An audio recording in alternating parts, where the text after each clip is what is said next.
আসসালামু আলাইকুম নমস্কাৰ মই শাহিদ আপুনি চাই আছে দা ইউনিক অসমীয়া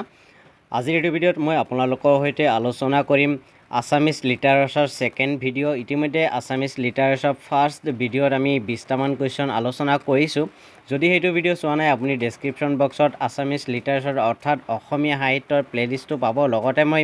মোৰ এইটো চেনেলত অসমৰ ভূগোল আৰু অসমৰ যি ইতিহাস সেই সম্বন্ধে আলোচনা কৰিছো ইতিমধ্যে অসমৰ ইতিহাসৰ ওপৰত 3টা ভিডিঅ' আপলোড কৰা হৈছে আৰু অসমৰ ভূগোলৰ ওপৰত এটা ভিডিঅ' আপলোড কৰা হৈছে আপোনালোকে ডেসক্ৰিপচন বক্সত এইকেইটাৰো প্লেলিষ্ট পাব তাৰ পৰা আপোনালোকে আশা কৰোঁ এইকেইটা চাই ল'ব যদি চোৱা নাই সো আজিৰ এই ভিডিঅ'ত 20টা মান কোৱেশ্চন থাকিব অসমীয়া সাহিত্যৰ আৰু সাহিত্যৰ পৰা যদিও কৈছো এই 20টা কোৱেশ্চন প্ৰত্যেকটো কোৱেশ্চনেই অসমৰ উৎসৱ পাৰ্বণৰ লগত জড়িত অসমৰ যিমান জাতি জনগোষ্ঠী আছে জাতি জনগোষ্ঠীৰ যি উৎসৱ পাৰ্বণ এইবিলাক আমাৰ কাৰণে অতি ইম্পৰ্টেন্ট আৰু এইবিলাক বিভিন্ন কম্পিটিটিভ এক্সাম যেনেকৈ এডিআৰই আসাম পুলিচ ষ্টেট কাম ৰিক্ৰুটমেণ্ট টেষ্ট বা অন্যান্য যিবিলাক অসম চৰকাৰৰ গভ জবৰ যিবিলাক ৰিক্ৰুটমেণ্ট ওলাই তাতে এই কুৱেশ্যনবিলাক আহিয়ে থাকে আৰু তাৰ পৰা মই ইম্পৰ্টেণ্ট কুৱেশ্যনবিলাক লৈ আজি 20টা মান কুৱেশ্যন লৈ আজিৰ সেশনটো আৰম্ভ কৰিবলৈ গৈ আছোঁ গতিকে সেশনটো আৰম্ভ কৰাৰ আগতে মই আপোনালোকক অনুৰোধ জনাম যদি আপোনালোকে এতিয়ালৈকে মোৰ চেনেলটো সাবস্ক্ৰাইব কৰা নাই তেতিয়াহ'লে এতিয়াই মোৰ চেনেলটো সাবস্ক্ৰাইব কৰি আপোনালোকে বেল আইকনটো প্ৰেছ কৰি দিয়ক যাতে মই আগলৈ এনেকুৱা ধৰণৰ ভিডিঅ' আপলোড কৰাৰ লগে লগে আপোনালোকে নটিফিকেশ্যন পাই যায় আৰু সৰ্বপ্ৰথমে মোৰ চেনেলৰ ভিডিঅ'বিলাক আপোনালোকে চাব পাৰে এতিয়া হওক কোনো সময় নষ্ট নকৰাকৈ আজিৰ ভিডিঅ'টো আমি আৰম্ভ কৰোঁ প্ৰথমতে ইয়াতে আজিৰ সেশনৰ প্ৰথমটো কুৱেশ্যন আপোনালোকে দেখা পাইছে চমাংকান কোন জনগোষ্ঠীৰ উৎসৱ চমাংকান হ'ল এটা অসমৰ এক উল্লেখযোগ্য জনগোষ্ঠীৰ এক উৎসৱ হয় সো এই উৎসৱটো কোন জনগোষ্ঠীৰ লগত জড়িত তাক লিখিব দিছে সো ইয়াতে কৈছে যে প্ৰথমতে অপচন দিছে গাৰো সেকেন্ড অপচনত দিয়া আছে ডিমাসা থাৰ্ড অপচনত দিয়া আছে কাৰ্বি ফোৰ্থ অপশনত দিছে মিচিং সো এই যি জনগোষ্ঠী এই কোন জনগোষ্ঠীৰ লগত এই চমাংকান জড়িত গতিকে কোন জনগোষ্ঠীৰ লগত জড়িত সেয়া হ'ল কাৰ্বি অৰ্থাৎ কাৰ্বিসকলে এই চমাংকান উৎসৱটো পালন কৰে গতিকে কাৰ্বিসকলৰ লগত এই চমাংকানটো জড়িত আৰু এই চমাংকানত কাৰ্বিসকলে তেখেতৰ যি পূৰ্বপুৰুষ মৃত বা মৃতকৰ শ্ৰাদ্ধত আচলতে এই চমাংকান উৎসৱ পতা হয় যাতে মৃতকৰ আত্মাৰ সদ্গতি লাভ কৰে সেই উদ্দেশ্যই কাৰ্বিসকলে চমাংকান উৎসৱ অনুষ্ঠিত কৰে সেকেন্ড কুৱেশ্যনত আহিছোঁ গাৰোসকলৰ প্ৰধান উৎসৱ কি ইয়াতে গাৰো যি জনগোষ্ঠী এই গাৰো জনগোষ্ঠীসকলৰ প্ৰধান উৎসৱটো আপোনালোকে ক'ব লাগে ইয়াতে ক নম্বৰত দিয়া আছে বাইথো খ নম্বৰত দিয়া আছে কৰম পূজা গ নম্বৰত দিয়া আছে ৱাংলা আৰু ঘ নম্বৰত আছে মেডাম মেফি গাৰোসকলৰ প্ৰধান উৎসৱটো হ'ল ৱাংগালা এই ৱাংলা উৎসৱটো হ'ল গাৰোসকলৰ প্ৰধান উৎসৱ এইটো এটা কৃষিভিত্তিক উৎসৱ সাধাৰণতে সো মনত ৰাখিব গাৰোসকলৰ প্ৰধান উৎসৱ ৱাংলা আৰু মেঘালয়ত এই ৱাংলাৰ কাৰণে এখন বন্ধও দিয়া হয় সো এইটো শুদ্ধ উত্তৰ হ'ব ৱাংলা দ্বিতীয় কুৱেশ্যনলৈ আহিছোঁ চুতীয়া শব্দৰ অৰ্থ কি ইয়াতে ক নম্বৰত দিয়া আছে নিম্ন খ নম্বৰত দিছে উচ্চ গ নম্বৰত দিছে মধ্যবিত্ত ঘ নম্বৰত দিয়া আছে এটাও নহয় চুতীয়া শব্দৰ অৰ্থ ইয়াতে সামগ্ৰিক অৰ্থ যিহেতু সুধিছে গতিকে সামগ্ৰিক অৰ্থ হ'ব উচ্চ গতিকে উচ্চটো হ'ব এই কুৱেশ্যনৰ শুদ্ধ উত্তৰ ইয়াৰ পৰৱৰ্তী কুৱেশ্যনলৈকে আহিছে পৰৱৰ্তী কুৱেশ্যনটো কুৱেশ্যন নম্বৰ 4 আপোনালোকে দেখা পাইছে বাইথো কোন জনগোষ্ঠীৰ উৎসৱ বাইথো যি উৎসৱ হয় সেই উৎসৱটো অসমৰ কোনটো জনগোষ্ঠীৰ ইয়াতে কৈছে সোণোৱাল কছাৰী মিচিং কাৰ্বি আৰু এটাও নহয় ইয়াৰে কোনটো জনগোষ্ঠীৰ এই উৎসৱটো আপোনালোকে যদি জানে কওকচোন অনুগ্ৰহ কৰি যদি জানে আপোনালোকে কমেণ্ট বক্সত লিখিব তথাপি মই ইয়াতে কৈ দিম যে বাইথো কোন জনগোষ্ঠীৰ উৎসৱ বাইথো হ'ল অসমৰ এক আগশাৰীৰ যি জনগোষ্ঠী সোণোৱাল কছাৰী এই সোণোৱাল কছাৰীসকলৰ উৎসৱটোক বাইথো বুলি কোৱা হয় কুৱেশ্যন নম্বৰ 5 লৈকে আহিছোঁ কুৱেশ্যন নম্বৰ 5ত আপোনালোকে দেখা পাইছে মেডাম মেফি কোন জনগোষ্ঠীৰ উৎসৱ ইয়াতে প্ৰথমটো কত দিয়া আছে আপোনালোকৰ চাহ জনজাতিসকলৰ খত দিয়া আছে আহোমসকলৰ গত দিয়া আছে মিচিংসকলৰ ঘত দিয়া আছে এটাও নহয় সো ইয়াৰে শুদ্ধ উত্তৰ আপোনালোকে নিশ্চয় গম পায় যে মেডাম মেফি আহোমসকলে অনুষ্ঠিত কৰে আৰু এই মেডাম মেফিৰ কাৰণেও অসমত প্ৰত্যেক বছৰৰ 31 জানুৱাৰী তাৰিখে চৰকাৰীভাৱে বন্ধ দিয়া হয় আৰু এই যি মেডাম মেফি উৎসৱ বা মেডাম মেফি যিটো অনুষ্ঠান আহোমসকলে অনুষ্ঠিত কৰে তাৰ মূল কাৰণটো হ'ল যে আহোমসকলে তেওঁলোকৰ পূৰ্বপুৰুষক স্মৰণ কৰিব খোজে। সেইকাৰণে চুকাফাৰ দিনৰ পৰা এই মেডাম মেফি অনুষ্ঠান অনুষ্ঠিত হৈ আছে। গতিকে এইটোৰ শুদ্ধ উত্তৰ হ'ব আহোমসকলৰ। ইয়াৰ পৰৱৰ্তী কুৱেশ্যন নম্বৰ 6 আপোনালোকে স্ক্ৰীনত দেখা পাইছে। কুৱেশ্যন নম্বৰ 6, কৰম পূজা কোনে পালন কৰে? অৰ্থাৎ অসমত যি কৰম পূজা পালন কৰা হয়, এই কৰম পূজাটো অসমৰ কোন জনগোষ্ঠী বা কোন জাতিৰ লোকসকলে পালন কৰে? কত দিয়া আছে হাজংসকলে, খত দিয়া আছে জনজাতিসকলে, গত দিয়া আছে গাৰোসকলে, ঘত দিয়া আছে বড়োসকলে। চ' কৰম পূজা অসমৰ চাহ জনজাতিৰ লোকসকলে অনুষ্ঠিত কৰে। গতিকে কৰম পূজাৰ ক্ষেত্ৰত শুদ্ধ উত্তৰটো হ'ব চাহ জনজাতিসকলে। শুদ্ধ উত্তৰ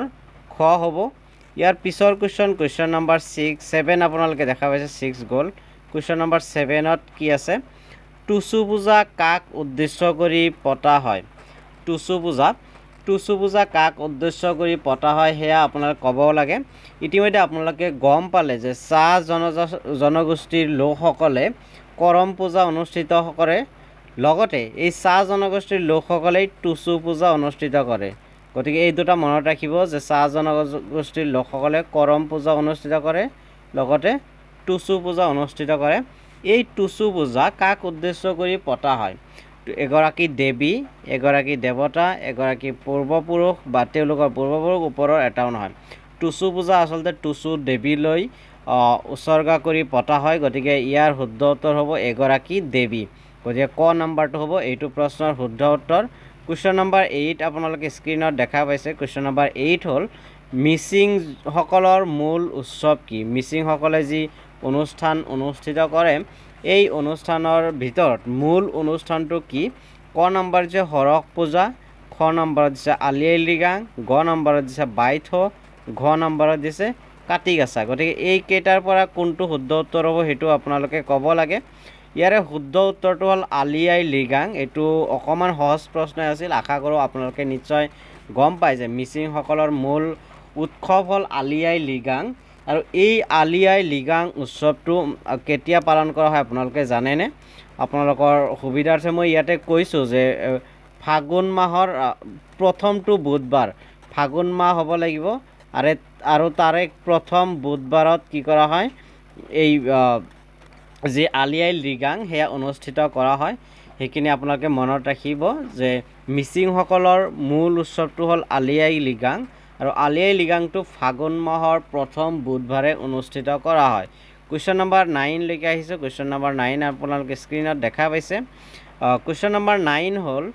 হাইদাং গীত কোন উৎসৱত গোৱা হয়? অৰ্থাৎ হাইদাং নামৰ যি গীত আছে, সেই গীত কোনটো উৎসৱত গোৱা হয় তাকে ইয়াতে ক'ব দিছে। প্ৰথমটো আছে বাইথ, খ নম্বৰত দিছে কৰম পূজা, গ নম্বৰ দিছে আলি আই লৃগাং, তাৰপিছত ঘ নম্বৰত দিছে মেডাম মেফি। ইতিমধ্যে আপোনালোকে নিশ্চয় গমেই পাইছে যে বাইথ আছিল, সেয়া আছিল সোণোৱাল কছাৰীসকলৰ উৎসৱ। কৰম পূজা আছিল চাহ জনগোষ্ঠীৰ উৎসৱ। আলি আই লৃগাং হ'ল মিচিংসকলৰ। তাৰপিছত মেডাম মেফি হ'ল আহোমসকলৰ। চ' ইয়াৰে এই চাৰিটা যি উৎসৱ, এই চাৰিটা উৎসৱৰ হাইদাং গীত কোনটো উৎসৱত পালন কৰা হয়? সেয়া হ'ল বাইথ, অৰ্থাৎ সোণোৱাল কছাৰীসকলৰ যি বাইথ অনুষ্ঠান, সেই বাইথ অনুষ্ঠানত হাইদাং গীত পৰিৱেশন কৰা হয়। চ' এইটো কুৱেশ্যন বহুত ইম্পৰ্টেণ্ট, পৰীক্ষাত আহি থাকে। আপোনালোকে এইটো মনত ৰাখিবলৈ চেষ্টা কৰিব, নাইবা লিখি থ'ব ক'ৰবাত। কুৱেশ্যন নম্বৰ 10 লৈকে আহিছোঁ। কাতি গাছা কোনটো জনগোষ্ঠীৰ উৎসৱ? অৰ্থাৎ কাতি গাছা নামৰ যি উৎসৱ আছে, সেই উৎসৱটো কোনটো জনগোষ্ঠীৰ তাকে ইয়াতে ক'ব দিছে। ক নম্বৰত দিছে আহোমসকলৰ, খ নম্বৰত দি আছে গাৰোসকলৰ, গ নম্বৰত দিছে হাজংসকলৰ, আৰু ঘ নম্বৰত দিছে মিচিংসকলৰ। চ' ইয়াতে কোনটো জনগোষ্ঠীৰ এই যি কাতি গাছা উৎসৱ, সেই উৎসৱ ইয়াতে লিখিব লাগে। কাতি গাছা উৎসৱটো হ'ল হাজংসকলৰ। আপোনালোকে মনত ৰাখিব, অসমত যি হাজং জনগোষ্ঠীৰ লোকসকল আছে, সেই হাজং লোকসকলৰ যি উৎসৱ সেয়া হ'ল, কেইবাটাও উৎসৱ আছে, তাৰে মাজত কাতি গাছাটো এটা অন্যতম উৎসৱ যিটো হাজংসকলে পালন কৰে। ইয়াৰ পৰৱৰ্তী কুৱেশ্যন নম্বৰ 11 আপোনালোকে স্ক্ৰীনত দেখা পাইছে তলৰ কোনটো উৎসৱ তিৱা সম্প্ৰদায়ৰ অৰ্থাৎ ইয়াতে চাৰিটা যি উৎসৱ দিছে এটা দিছে ইয়ালিং খত দি আছে চমাংকান গত দি আছে পৰাগ ঘত দি আছে ওপৰৰ এটাও নহয় এই চাৰিটা অপশ্যনৰ ভিতৰত কোনটো উৎসৱ তিৱা সম্প্ৰদায়ৰ ইয়াতে লিখিব লাগে আৰু তিৱা সম্প্ৰদায়ৰ উৎসৱটো হ'ল ইয়ালিং আপোনালোকে মনত ৰাখিব ইয়ালিংটো হ'ল তিৱা সম্প্ৰদায়ৰ উৎসৱ গতিকে 11 নম্বৰ প্ৰশ্নৰ শুদ্ধ উত্তৰটো হ'ব ক ইয়ালিং কুৱেশ্যন নম্বৰ 12 লৈকে আহিছে কুৱেশ্যন নম্বৰ 12 আপোনালোকে ইয়াতে স্ক্ৰীনত দেখা পাইছে তলৰ কোনটো উৎসৱৰ জৰিয়তে পূৰ্বপুৰুষক উপাসনা কৰা হয় অৰ্থাৎ আপোনালোকে এইটো ইয়াতে এটা উৎসৱৰ নাম ক'ব লাগে যাৰ জৰিয়তে পূৰ্বপুৰুষসকলক উপাসনা কৰা হয় ইতিমধ্যে কৈছোঁ যে আহোমসকলে কি কৰে সিহঁতৰ পূৰ্বপুৰুষসকলক যি স্মৃতিচাৰণ কৰিবলৈ তেওঁলোকে এক অনুষ্ঠান পাতে আৰু সেই অনুষ্ঠান আন কোনো নহয় সেইটো হ'ল মেডাম মেফি যিটো প্ৰত্যেক বছৰৰ 31 জানুৱাৰী তাৰিখে অনুষ্ঠিত কৰা হয় গতিকে আপোনালোকে মনত ৰাখিব যে আহোমসকলে তেওঁলোকৰ পূৰ্বপুৰুষক উপাসনা কৰিবলৈ এক অনুষ্ঠান কৰে সেয়া হ'ল মেডাম মেফি সো এইটো কুৱেশ্যন গ'ল কুৱেশ্যন নম্বৰ 13 লৈকে আহিছোঁ কুৱেশ্যন নম্বৰ 13 আপোনালোকে স্ক্ৰীনত দেখা পাইছে কাৰ্বিসকলে ৰোগ নিৰাময়ৰ কাৰণে কি উৎসৱ পালন কৰে অৰ্থাৎ কাৰ্বিসকলে কেইবাটাও উৎসৱ পালন কৰে আৰু ইয়াৰে এটা উৎসৱ ইতিমধ্যে আপোনালোকে গম পাইছে সেই উৎসৱৰ নামটো হ'ল চমাংকান আপোনালোকে ইতিমধ্যে গম পাই গৈছে সো ইয়াতে আকৌ সুধিছে যে ইয়াতে ৰোগ নিৰাময় কৰিবলৈ তেওঁলোকে এক ধৰণৰ উৎসৱ পালন কৰে যাতে তেওঁলোকৰ বেমাৰ আজাৰৰ পৰা তেওঁলোকে ৰক্ষা পাব পাৰে বা বিভিন্ন অপায় অমংগলৰ পৰা সিহঁতে ৰক্ষা পাব পাৰে সেইকাৰণে কাৰ্বিসকলে এক ধৰণৰ অনুষ্ঠান পাতে আৰু সেই অনুষ্ঠানটোৰ নাম আপোনালোকে ক'ব লাগে প্ৰথমত দি আছে ৰংকেৰ খত দি আছে চমাংকান গত দি আছে ফাৰকান্তি আৰু ঘত দি আছে ওপৰৰ এটাও নহয় গতিকে এইটো কাৰ্বিসকলৰ যি ৰোগ নিৰাময় কৰাৰ কাৰণে যি উৎসৱ পাতে সেয়া হ'ল ৰংকেৰ গতিকে ৰংকেৰটো হ'ব এইটো প্ৰশ্নৰ শুদ্ধ উত্তৰ যে কাৰ্বিসকলে ৰোগ নিৰাময়ৰ কাৰণে ৰংকেৰ নামৰ উৎসৱ পালন কৰে কুৱেশ্যন নম্বৰ 14 আপোনালোকে দেখা পাইছে বাথৌ খেৰাই অসমৰ কোনটো জনগোষ্ঠীৰ উৎসৱ অৰ্থাৎ বাথৌ খেৰাই নামৰ যি উৎসৱ আছে সেই উৎসৱটো অসমৰ কোনটো জনগোষ্ঠীৰ লোকসকলে পালন কৰে ইয়াৰ আগতে মই আপোনালোক ক'ব বিচাৰিম যে বাথৌ হ'ল এক ধৰণৰ পূজা এই পূজাত হিজু গছক পূজা কৰা হয় আপোনালোকে নিশ্চয় হিজু গছ চিনি পায় হিজু গছক পূজা কৰা হয় আৰু এই পূজাৰ সময়ত এক ধৰণৰ নৃত্য কৰা হয় সেই নৃত্যক কোৱা হয় খেৰাই নৃত্য আপোনালোকে মনত ৰাখিব যে বাথৌ খেৰাই আচলতে বাথৌ পূজা কৰা হয় আৰু বাথৌ পূজাত হিজু গছক পূজা কৰা হয় আৰু হিজু গছক তেওঁলোকে বাথৌ বুলি বা বড়োসকলৰ ভগৱান বুলি বিশ্বাস কৰে তাৰ কাৰণে তেওঁলোকে হিজু গছক পূজা কৰে আৰু সেই পূজা চলি থকাৰ সময়ত এক ধৰণৰ বিশেষ নৃত্য কৰা হয় সেই নৃত্যটো হ'ল খেৰাই নৃত্য গতিকে এই যি বাথৌ খেৰাই এই বাথৌ খেৰাই কোন জনগোষ্ঠীৰ কত দি আছে গাৰোসকলৰ খত দি আছে কছাৰীসকলৰ গত দি আছে বড়োসকলৰ ঘত দি আছে ওপৰৰ এটাও নহয় ইয়াৰে শুদ্ধ উত্তৰটো একেবাৰে সহজ আপোনালোকে নিশ্চয় গম পায় যে বাথৌ খেৰাই হ'ল বড়োসকলৰ এক জনগোষ্ঠীয় উৎসৱ গতিকে কুৱেশ্যন নম্বৰ 14ৰ যি আনসাৰ সেয়া হ'ব বড়োসকলৰ কুৱেশ্যন নম্বৰ 15 লৈকে আহিছোঁ কুৱেশ্যন নম্বৰ 15 আপোনালোকে স্ক্ৰীনত দেখা পাইছে পৰাগ উৎসৱক আন কি নামেৰে জনা যায় পৰাগ উৎসৱ যিটো আছিলে সেই পৰাগ উৎসৱটো আপোনালোকে কমেণ্ট কৰি জনাওকচোন কোনটো জনগোষ্ঠীৰ লোকে এই পৰাগ উৎসৱ অনুষ্ঠিত কৰে অলপ আগতে ডিছকাছ কৰিছোঁ চাওক কাৰ কাৰ মনত আছে আপোনালোকে অনুগ্ৰহ কৰি এই পৰাগ উৎসৱ কোনটো জনগোষ্ঠী সেই তাৰ নাম লিখিব লাগে আৰু এইটোৰ আনসাৰ দিলে আপোনালোকে নিশ্চয় নামটো গমেই পাব যে পৰাগ কাৰ উৎসৱ পৰাগটো হ'ল ইয়াৰ যি আন এটা নাম তাকে ক'ব দিছে কত দিছে ফাৰকান্তি খত দি আছে আলি আই লৃগাং গত দি আছে নৰাচিগা বিহু ঘত দি আছে বৈশাগু ইয়াৰে শুদ্ধ উত্তৰটো হ'ব নৰাচিগা বিহু অৰ্থাৎ নৰাচিগা বিহুক কোৱা হয় পৰাগ আৰু এই যি পৰাগ বা নৰাচিগা বিহু এয়া মিচিংসকলৰ এক ধৰণৰ অনুষ্ঠান আপোনালোকে মনত ৰাখিব মিচিংসকলৰ অনুষ্ঠান যেনেকৈ আলি আই লৃগাং পাইছিলে মিচিংসকলৰ কৃষিভিত্তিক অনুষ্ঠান এই পৰাগ নাইবা নৰাচিগা বিহু হ'ল মিচিংসকলৰ অনুষ্ঠান আৰু এই পৰাগ অনুষ্ঠানটো কাতি মাহত পালন কৰা হয় সাধাৰণতে কাতি মাহত যেতিয়া শস্য কাটি আনে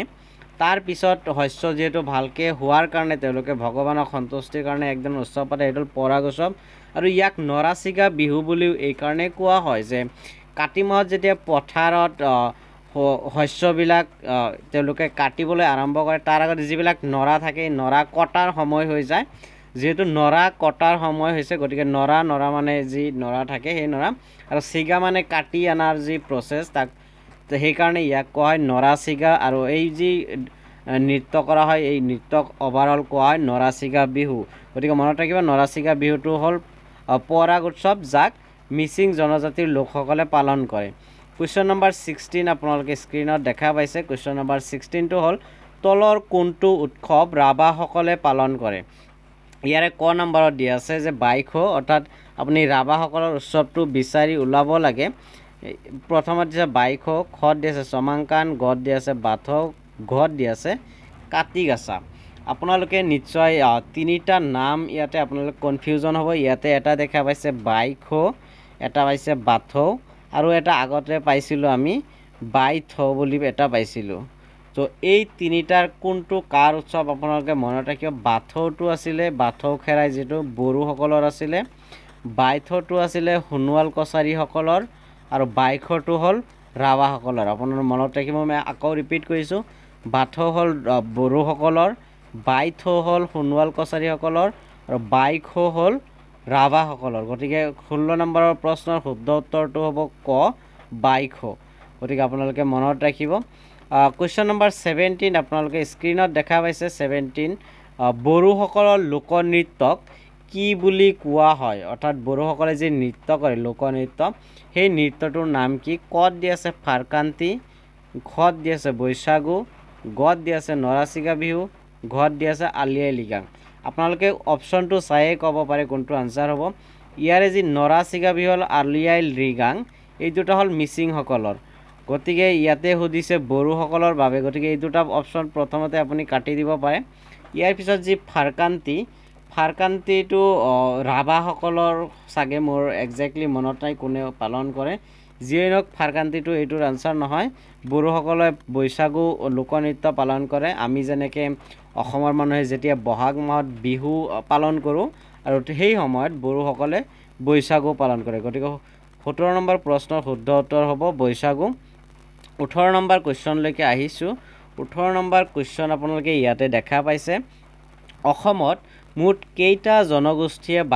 বসবাস কৰে আমি জানো যে অসমত বহুকেইটা জনগোষ্ঠীয়ে বাস কৰে সো এইটো কুৱেশ্যনত সুধিছে সেই জনগোষ্ঠীৰ সংখ্যা কিমান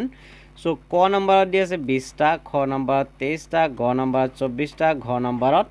30টা গতিকে ইয়াৰে যি শুদ্ধ উত্তৰ সেয়া হ'ল 24টা অৰ্থাৎ অসমত 24টা জনগোষ্ঠীয়ে বসবাস কৰে গতিকে এইটো প্ৰশ্নৰ শুদ্ধ উত্তৰ হ'ব 24টা আপুনি মনত ৰাখিব যে অসমৰ মুঠ জনগোষ্ঠীৰ সংখ্যা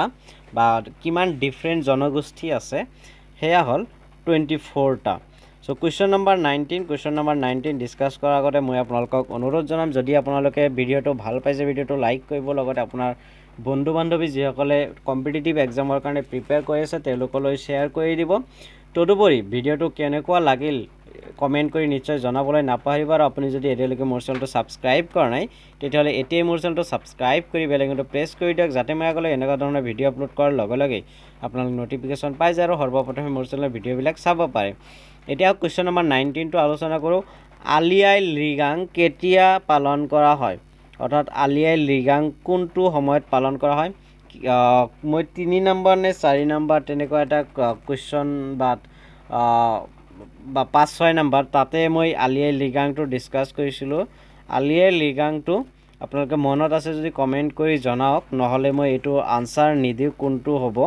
আপোনালোকে বেক কৰি তাতেও চাব পাৰিব য'ত আলি আই লৃগাঙৰ বিষয়ে আলোচনা কৰিছিলোঁ তাতে মই ডিছকাছ কৰিছোঁ যে এই আলি আই লৃগাং কেতিয়া পালন কৰা হয় গতিকে এই যি 4টা অপশ্যন আপোনালোকে ইয়াৰ আনচাৰটো আপোনালোকে নিজে উলিয়াই কমেণ্ট কৰি জনাব গতিকে এইটো মই ডিছকাছ নকৰিলোঁ next question number 20 question number 20 আপোনালোকে দেখা পাইছে তলৰ কোনটো উপন্যাস জনজাতীয় উপন্যাস নহয় ইয়াতে চাৰিটা উপন্যাস নাম দিয়া আছে ইয়াৰে তিনিটা হ'ল জনজাতীয় উপন্যাস আৰু এটা জনজাতীয় উপন্যাস নহয় সো কোনটো জনজাতীয় উপন্যাস নহয় হেতু আপুনি ইয়াতে লিখিব লাগে সো ক খ গ ঘ দি আছে মিৰি জীয়ৰী ৰংমিলিৰ হাঁহি এজাক মানুহ এখন অৰণ্য নাহৰৰ নিৰিবিলি ছা এইটো প্ৰশ্ন নিচেই সহজ মই এইটোৰ আনসাৰ আপোনালোকক নিদিও এইটো আপোনালোকৰ কাৰণে এৰি দিলো আপোনালোকে এনসাৰটো কমেন্ট বক্সত নিশ্চয় কমেন্ট কৰি জনাব কুৱেশ্যন নাম্বাৰৰ এটা আপোনালোকে কমেন্ট কৰিব আৰু যদি নাজানে আপোনালোকে কমেন্ট কৰি দিব মই ইয়াৰ আনসাৰটো দি দিম কিন্তু মই বিশ্বাস কৰিছো আপোনালোকে ইয়াৰ আনসাৰটো পাৰিব আৰু আজিৰ সেশনৰ যেটো 20টা কুৱেশ্যন গল আজি আপোনালোকৰ এটা বোনাস কুৱেশ্যন লৈ আহিছো আৰু এই বোনাস কুৱেশ্যনটো হ'ল যে তিৱা সকলে পূৰ্বতে কি নামেৰে পৰিচিত আছিল তেওঁলোকৰ আন এটা নাম আছিল আগতে হেতু নামেৰে তেওঁলোকে পৰিচিত আছিল যদিও বৰ্তমান তিৱা বুলি জনা যায় সো সেই নামটো কি ক নম্বৰ আছে কছাৰী খ নম্বৰ আছে লালুং গ নম্বৰত দি আছে ডিমাছা ঘ নম্বৰত এটাও নহয় ইয়াৰে শুদ্ধ উত্তৰটো হ'ব লালুং অৰ্থাৎ তিৱা সকলক আগতে লালুং বুলি জনাজাত আছিল কিন্তু এতিয়া তিৱা বুলি জনা যায় সো ইয়াৰে শুদ্ধ উত্তৰটো হ'ব খ লালুং গতিকে আজিৰ ভিডিওটো ইমানে ভিডিওটো শেষলৈ যিসকলে চালে তেওঁলোকক বহুত বহুত ধন্যবাদ আশা কৰোঁ তেওঁলোকে এক্সাম ক্ৰেক কৰিবলৈ সমৰ্থ হ'ব আজিৰ ভিডিওটো কেনেকুৱা লাগিল আপোনালোকে নিশ্চয় কমেন্ট কৰি জনাব লগতে কিবা ক'বলগীয়া সুধিব লাগে থাকিলে হেয়াও কমেন্টত জনাব পাৰে তদুপৰি মোৰ WhatsApp চেনেল আৰু টেলিগ্ৰাম চেনেলৰ লিংক আপোনালোক ডেসক্ৰিপচন বক্সত পাব তাতেও জয়েন হ'ব কাৰণ মই ফিউচাৰ আপডেটছ বিলাক তাতেই দি থাকো নাইবা এই যি PDF বিলাক তাতেই মই শেয়াৰ কৰিম লগতে যিমান ইনফৰমেশন নোটিফিকেশন আহে মই তাতেও শেয়াৰ কৰি দিম আপোনালোকে তাতে জয়েন হলে সৰ্বপ্ৰথমে সেইবিলাক পাই যাব লগতে মোৰ সোশ্যাল মিডিয়া হ্যান্ডেলসমূহৰ লিংক বিলাক ডেসক্ৰিপচন বক্সত দিয়া আছে তাতেও গৈ মোক হয়তে কিবা সুধিবলগীয়া থাকিলে আপোনালোকে সুধিব পাৰিব আজিৰ ভিডিওটো যিসকলে শেষলৈ চালে তেওঁলোকক বহুত বহুত ধন্যবাদ জনাইছো জয় আই অসম জয় হিন্দ